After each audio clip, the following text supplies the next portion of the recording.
अस्सलामुअलैकुम everyone, welcome back to law wits. आज हम डिस्कस करेंगे गारंटी की काइंड्स। इससे पहले वाली वीडियो में हमने डिस्कस किया कि कॉन्ट्रैक्ट ऑफ गारंटी कहते किसे हैं, उसके साथ उसके एसेंशियल्स, उसकी नेचर, उसकी पार्टीज़ और साथ उसे डिफ्रेंशिएट किया कॉन्ट्रैक्ट ऑफ इंडेमनिटी से। आज हम डिस्कस करेंगे कि उस कॉन्ट्रैक्ट में जो गारंटी दी जाती है वो किस किस किस्म की हो सकती है। तो गारंटी जो है वो दो तरह की हो सकती है, या तो एग्जिस्टिंग होगी या फ्यूचर लाइबिलिटी पर होगी। कि जो बंदा श्योरिटी जो गारंटी लेता है किसी भी बंदे की, वो या तो उसकी एग्जिस्टिंग लाइबिलिटी पर लेता है या उसकी फ्यूचर लाइबिलिटी पर। और उसकी गारंटी की जो कॉन्ट्रैक्ट ऑफ गारंटी में जो गारंटी दी जाती है वो या तो स्पेसिफिक हो सकती है या फिर कॉन्टिन्यूइंग हो सकती है। इसीलिए गारंटी की काइंड्स को दो तरह से अलग-अलग उसको क्लासिफाई किया गया है।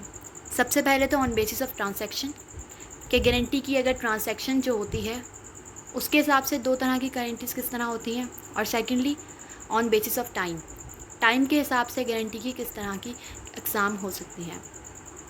तो सबसे पहले ऑन बेसिस ऑफ ट्रांसैक्शन की अगर बात करें तो गारंटी दो तरह की होती है, एक तो स्पेसिफिक गारंटी और secondly continuing guarantee. Specific guarantee वो होती है जब प्रिंसिपल डेटर की जो गारंटी लेता है वो किसी एक मखसूस वक्त के लिए और मखसूस ट्रांसैक्शन के लिए हो, जबकि कंटिन्यूइंग गारंटी वो होती है जो मखसूस ट्रांसैक्शन नहीं बल्कि सीरीज़ ऑफ ट्रांसैक्शन के लिए हो। जैसे कि सेक्शन 129 में भी बताया गया है कि a guarantee which extends to a series of transaction is called a continuing guarantee. मिसाल के तौर पे अली ने उसका दोस्त अहमद उसकी गारंटी ली। वो किसी शॉपकीपर से, किसी दुकान वाले से कोई चीज़ ले रहा था। उस दुकान वाले ने कहा कि मैं आपको ये चीज़ दे तो दूँ, और वो उसे ये कहता है कि मैं आपको पैसे बाद में दे दूँगा इस चीज़ के। वो कहता है मैं आपको ये चीज़ दे तो दूँ लेकिन मुझे गारंटी तो दें। तो इसीलिए वो अपने दोस्त के पास जाता है और उसे कहता है कि यार इसे गारंटी दे दो, मैं इससे इस वक्त ये चीज़ लेने आया हूँ लेकिन मेरे पास पैसे नहीं है, मुझे उधार में लेनी है, लेकिन ये मुझे दे नहीं रहा, ये कह रहा है कोई गारंटी चाहिए। तो वहाँ पर जो श्योरिटी पर्सन कहता है उस दुकान वाले को कि ये मेरा दोस्त है, बहुत अच्छा इसका कंडक्ट है, ये एक ऑनेस्ट बंदा है, उसका करैक्टर अच्छा है, वो आपको वापस दे देगा एक मखसूस वक्त के लिए। मतलब इस तरह से कह के वो अगर अपनी जो है वो गारंटी देता है तो ये हो गई स्पेसिफिक गारंटी, कि उसने उसी टाइम पर जो वो चीज़ ले रहा था उस वक्त उससे गारंटी दी।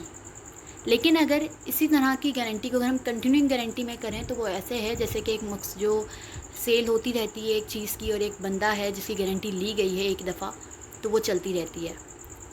जैसे मिसाल के तौर पे वही दोस्त उनका कहता है कि यार ये मेरा बहुत अच्छा दोस्त है, ये तुमसे जब भी कोई चीज़ लेने आए तो मैं इसकी जो है आपको श्योरिटी देता हूँ कि ये कभी भी आपको जो है वो धोखा नहीं देगा, आपको पैसे देगा, और अगर नहीं दिए तो मैं दूंगा, ये कभी भी आपके पास आए तो। अगर वो इस तरह से श्योरिटी पर्सन जो है वो सामने वाले को कह देता है, चाहे वो ओरली या रिटन में इस तरह का कॉन्ट्रैक्ट हो जाता है, तो वो कॉन्ट्रैक्ट कहलाएगा कि ये जो गारंटी है वो कंटिन्यूइंग गारंटी है, जो मतलब एक ट्रांसैक्शन के लिए नहीं हुई सिर्फ मखसूस, बल्कि सीरीज़ ऑफ ट्रांसैक्शन के लिए, तो वो कंटिन्यूइंग गारंटी हो गई।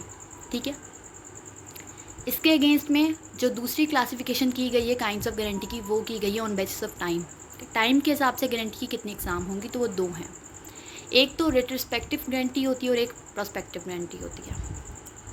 रेट्रोस्पेक्टिव गारंटी उस गारंटी को कहते हैं जो ऐसी गारंटी जो किसी पुरानी लाइबिलिटी पर हो, जबकि प्रोस्पेक्टिव गारंटी कहा जाता है फ्यूचर लाइबिलिटी पर जो गारंटी ली जाती है, उसको कहते हैं प्रोस्पेक्टिव गारंटी।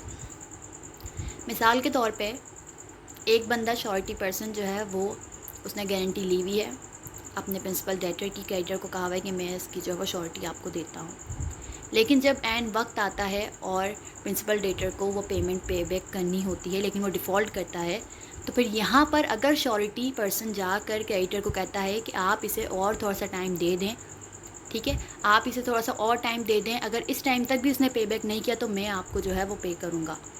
तो इस तरह की गारंटी जो प्रीवियस लोन दे चुके हैं उस पर अगर कोई गारंटी ले रहा है, श्योरिटी पर्सन वापस ले रहा है, तो उसे हम कहते हैं रेट्रोस्पेक्टिव गारंटी। मिसाल के तौर पे एक बंदे ने जनवरी में किसी के साथ लोन लिया, प्रिंसिपल डेटर ने लोन लिया क्रेडिटर से, और श्योरिटी पर्सन ने कहा कि मैं बैक कर दूंगा अगर इसने फ़ैब तक आपको नहीं पे की। लेकिन फ़ैब आ जाता है और प्रिंसिपल डेटर जो है वो पे बैक नहीं करता, डिफ़ॉल्ट करता है, तो श्योरिटी पर्सन जो है वो अलहदा से एग्रीमेंट कर लेता है, क्रेडिटर से कह देता है कि इसे 1 माह का टाइम और दे दें, अगर इसने नहीं की तो फिर मैं आपको पे बैक कर दूंगा। तो इसका मतलब लोन पहले से ही मिल चुका था, लाइबिलिटी पहले से ही थी और एक और लाइबिलिटी बन गई है उसकी मुस्तकबिल के लिए, लेकिन लोन पहले से ही हो चुका था यहाँ पे कंसिडरेशन। तो इसलिए इस गारंटी को हम कहते हैं रेट्रोस्पेक्टिव गारंटी, जिसमें जो डेप्ट है वो ऑलरेडी आउटस्टैंडिंग है, बस उसने थोड़ा मखसूस टाइम मांगा है कि अगर इस टाइम में भी नहीं दी तो मैं आपको दे दूँगा। इसलिए ऐसी गारंटी को कहते हैं कि तब जब डेप्ट जो है वो ऑलरेडी आउटस्टैंडिंग हो। जबकि इसके अगेंस्ट में प्रोस्पेक्टिव गारंटी को कहते हैं वो गारंटी जिसमें एक बंदे ने कहा है कि अभी उसने उसे वो लोन या जो भी डेप्ट थी वो दी नहीं है, वो मुस्तकबिल में अभी उसे लोन देगा, और जो उसे लोन अभी देगा उसकी अगर कोई गारंटी ले फ्यूचर की तो उसको कहते हैं प्रोस्पेक्टिव गारंटी। मिसाल के तौर पे जनवरी में उसने गारंटी कर ली कि प्रिंसिपल डेटर जो है वो अगर आप इसे लोन देंगे लेकिन ये अगर पे बैक नहीं करेगा तो मैं श्योरिटी दूंगा, इसकी श्योरिटी देता हूँ। अभी उसने बात कर दी लेकिन अभी तक लोन दिया नहीं है, लोन वो देगा बाद में, तो फिर जाकर कहीं उसका डिफ़ॉल्ट करे तो लायबिलिटी अराइज़ होगी। तो इस तरह की गारंटी जो मुस्तकबिल पर है डिपेंड करती है, अभी वो प्रोस्पेक्टिव गारंटी है। जबकि रेट्रोस्पेक्टिव वो है जिसकी डेप्ट ऑलरेडी आउटस्टैंडिंग पर है लेकिन जो उसकी लायबिलिटी है अभी अराइज़ होगी वापस जब मुस्तकबिल में अगर वो कभी भी डिफ़ॉल्ट में आता है। तो ये थी गारंटी की काइंड्स।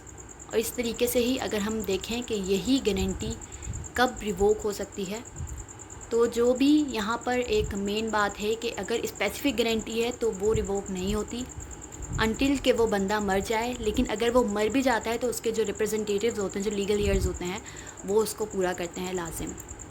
और अगर बात की जाए कंटिन्यूइंग गारंटी की, तो कॉन्ट्रैक्ट एक्ट में कंटिन्यूइंग गारंटी के बारे में 130 और 131 सेक्शन में बताया गया है कि किस किस तरह से रिवोक हो सकती है। तो सेक्शन 130 कहता है कि रिवोकेशन जो है वो कंटिन्यूइंग गारंटी की तब होगी जब एक जो श्योरिटी पर्सन है वो बाय नोटिस जो है वो क्रेडिटर को कह दे कि मैं इसकी आइंदा से जो है वो श्योरिटी नहीं लेता। जैसे मिसाल के तौर पे श्योरिटी पर्सन और प्रिंसिपल डेटर के बीच में कोई भी लड़ाई हो गई है, झगड़ा हो गया, ये जो श्योरिटी पर्सन है वो नहीं चाहता कि मैं अब एक दफ़ा तो मैंने इसकी जो है ट्रांजैक्शन जो इसने की थी उसकी गारंटी ली, लेकिन इसने ये कहा हुआ था पहले से ही कि अब जो आप ना एक इसी शॉप पर या इसी जगह पर आप जो भी मुस्तकबिल में चीज़ें लेंगे मैं आपकी गारंटी लेता हूँ, उसने ये कहा हुआ था। लेकिन एक दफ़ा कर ली, 2 दफ़ा कर ली, कोई मसला हो गया उनके दरमियान, तो फिर श्योरिटी पर्सन ने नोटिस के थ्रू लिख कर बता दिया, किसे दे दिया, क्रेडिटर को, कि आइंदा के बाद से मैं इस बंदे की गारंटी नहीं लेता, ये अब आपकी जो है सुपर्द है। तो एक तो इस तरह से जो है वो रिवोक हो सकती है गारंटी, ये सेक्शन 130 में बताया गया है। इसके बाद सेक्शन 131 बताता है कि किस तरीके से गारंटी की जो है कंटिन्यूइंग गारंटी रिवोक होगी जब एक बंदा मर जाता है। इसमें कहा गया है कि डेथ हो जाए अगर श्योरिटी की, और ऐसी कोई बात कोई भी स्पेसिफाई नहीं की गई कॉन्ट्रैक्ट में कि अगर डेथ हो जाए तो ये बंदा देगा या वो बंदा देगा, या डेथ हो जाए तो उसके बाद उसके लीगल ईयर्स देंगे। इस तरह की अगर कॉन्ट्रैक्ट में कोई भी स्पेसिफाइड एक्सप्रेसली बात नहीं थी, अगर ऑन द कॉन्ट्रेरी इसमें लिखा गया है कि ऑन द कॉन्ट्रेरी अगर इस तरह की कोई बात नहीं थी कॉन्ट्रैक्ट में, तो ये माना जाएगा कि अगर श्योरिटी बंदा जिसने श्योरिटी ने जो गारंटी ली थी अगर वो मर गया है तो कंटिन्यूइंग गारंटी भी उसकी उसी टाइम पे मर गई है, वो अब कोई भी उसके लीगल हेयर्स या फिर रिप्रेजेंटेटिव नहीं देंगे। कंटिन्यूइंग गारंटी में ऐसा होता है, अगर ऐसा एक्सप्रेसली कॉन्ट्रैक्ट में नहीं लिखा गया कि अगर वो मर जाए तो उसके लीगल हेयर्स या रिप्रेजेंटेटिव देंगे। तो इसका मतलब यहाँ पर ये है कि कंटिन्यूइंग गारंटी के लिए वो सिर्फ तब तक लायबल है जब तक कि वो ज़िंदा है। अगर वो मर गया है श्योरिटी पर्सन तो यहाँ पर उसकी गारंटी रिवोक हो गई है। तो ये था रिवोकेशन ऑफ गारंटी किस तरह होती है। इसके बाद हम डिस्कस करेंगे इंशाल्लाह राइट्स क्या हैं श्योरिटी के और उसकी लायबिलिटी कब कब डिस्चार्ज होती है। तो उम्मीद है आप सबको समझ आया होगा। जज़ाकुमुल्लाहु खैरा।